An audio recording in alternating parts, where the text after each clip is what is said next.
telling us how to lose fat. But did you know our bodies already know how? As we eat, our body converts our food into glucose, a simple sugar that travels through our bloodstream. This glucose is the primary food for our cells. Whether it's a muscle cell or a brain cell or a cell in our heart, they all feed on glucose. As glucose moves through our bloodstream, our pancreas produces a hormone called insulin. Insulin is the gatekeeper of our cells. It opens the door, allowing glucose to enter and be used for our energy needs. Without it, our cells can't be fed. What if we eat more than we need? Well, along with our brain cells and muscle cells, we also have fat cells. Our cells never eat more than they need, so when we have more glucose than our cells can use, the excess amount is stored in our fat cells where it is converted into free fatty acids. Once the glucose is out of the bloodstream, with our cells having been fed and the surplus having been stored away in our fat cells, then insulin closes the doors to our cells and slowly leaves our body. When our body needs more energy, or glucose, and we don't have any food handy, it turns to the fat cells and the free fatty acids stored inside them. The free fatty acids leave our fat cells and go right back into the bloodstream to feed all our other cells. They don't need insulin to open the cell doors. That's why they're referred to as free fatty acids.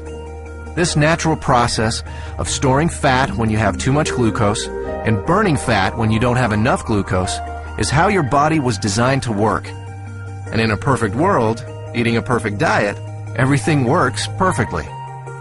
Unfortunately, we don't live in a perfect world, and most of us don't even come close to eating a perfect diet. As a result, we don't benefit from this natural process very often. Instead, we suffer by storing too much fat and rarely, if ever, burning any. Let's take a look at a typical breakfast in our imperfect world. When we get up in the morning, the first thing most of us have is a breakfast fairly high in sugar and processed foods. When this kind of food enters our body, it's converted into glucose very quickly and rushes into the bloodstream. The more sugary the food, the faster and higher our blood sugar or glucose level rises. Our pancreas senses this sudden spike in glucose and responds by pumping out the insulin, creating an insulin spike to correspond to the fast-rising glucose. The insulin does its job and opens the doors to our cells. All our working cells are fed, and all the excess glucose is then stored in our fat cells. Now, this process happens fast.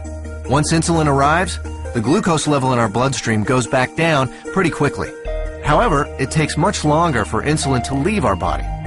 So even though the glucose level in our bloodstream comes down fairly quickly, our insulin level remains high. And this can be a significant problem because as long as there is insulin still in our body, we can't access the free fatty acids stored in our fat cells.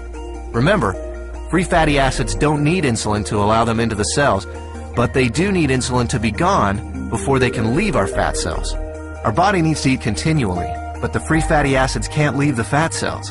On come the cravings, the irritability, and so we eat.